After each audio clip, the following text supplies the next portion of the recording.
पीयूईटी का पेपर करने के लिए टाइम कितना मिलेगा?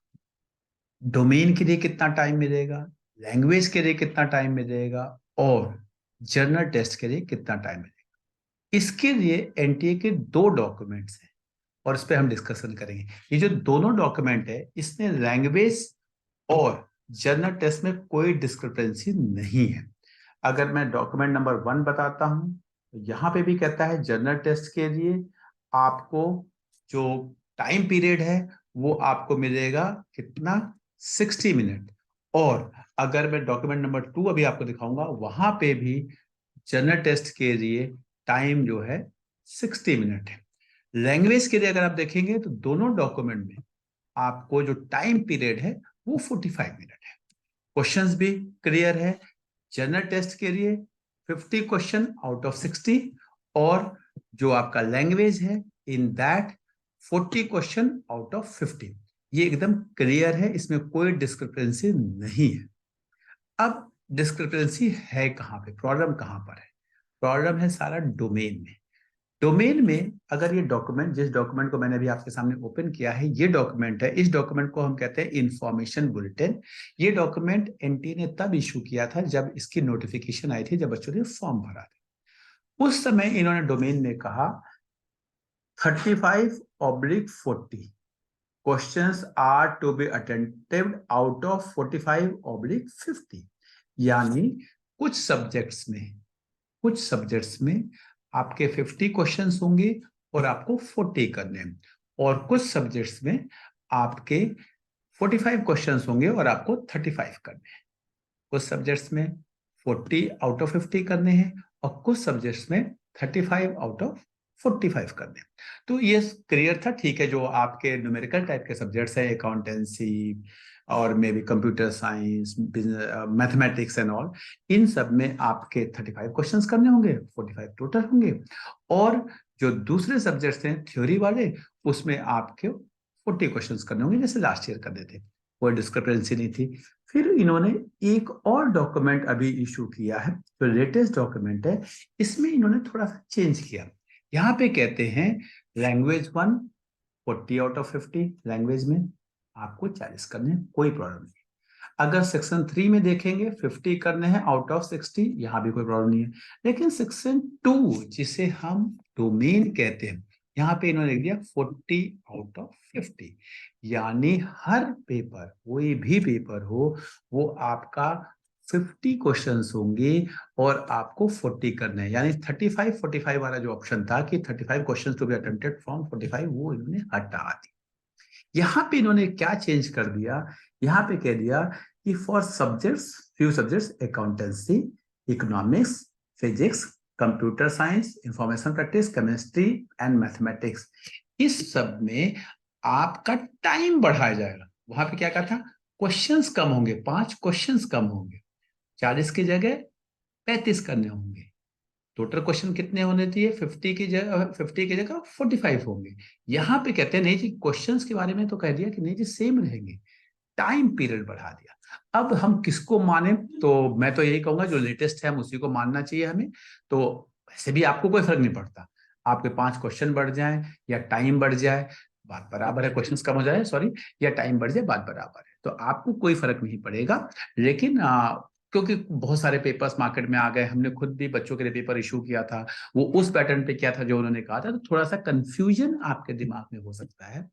तो उस कंफ्यूजन को दूर करने के लिए मैं बता रहा हूं कि आपको हमें लेटेस्ट वाला जो पेपर है, वो जो डॉक्यूमेंट इन्होंने इशू किया, उसको मानना चाहिए। दैट मीन्स आपके सामने अब डोमेन के हर हर डोमेन में आपके पास 50 क्वेश्चंस होंगे और आपको 40 करने पड़ेंगे। बस क्या होगा कि जो थ्योरी के सब्जेक्ट्स हैं, मतलब 27 सब्जेक्ट्स में से ये सब्जेक्ट्स 1, 2, 3, 4, 5 और 6 सब्जेक्ट हटा दो जनरेट स्कोर, तो 6 सब्जेक्ट हटे, 21 सब्जेक्ट जो होंगे उसमें आपको 45 मिनट्स मिलेंगे और यहाँ पे आपको 60 मिनट मिलेंगे। आपको टाइम ज्यादा मिलेगा। आई होप ये क्लियर हो गया होगा, इसमें कोई डाउट नहीं होना चाहिए, कोई कंफ्यूजन नहीं होना चाहिए। अगर कोई कंफ्यूजन है तो मेरा नंबर 9999469946, इस पे आप व्हाट्सअप करना और आपकी प्रॉब्लम को मैं सॉल्व करने की कोशिश करूंगा। नाउ एक और चीज मैं आपको बताना चाहूँ, बहुत सारा कंफ्यूजन है कि सर मैथ्स का जो पेपर होगा, हमारे पास अप्लाइड मैथ्स है, हमारे पास स्टैंडर्ड मैथ्स है, हम कैसे करेंगे? इस तरह का प्रॉब्लम है। नाउ इस प्रॉब्लम को भी इस डॉक्यूमेंट में बहुत अच्छे से उन्होंने क्लियर किया, बहुत अच्छे से मैथ्स की प्रॉब्लम को एकदम क्लियर उन्होंने सॉल्व कर दिया। बहुत अच्छा डॉक्यूमेंट है, हर किसी को पढ़ना चाहिए। डॉक्यूमेंट में उन्होंने क्लियर बताया कि मैथ्स का पेपर कैसे होगा, और अगर आपके पास अप्लाइड मैथ्स है या आपके पास नॉर्मल मैथ्स है, दोनों ही केस में आपको कोई लॉस नहीं है। कैसे क्लियर किया, देखो मैं आपको दिखाता हूं। इस डॉक्यूमेंट का एक पार्ट है सब्जेक्ट सिलेक्शन। इसमें जाएंगे, how will mathematics applied mathematics be tested. इन्होंने कहा मैथ्स के पेपर में आपका जो पहला पार्ट होगा उसे कहते हैं B1। B1 में 15 क्वेश्चन होंगे और वो हर बच्चे के लिए कंपल्सरी।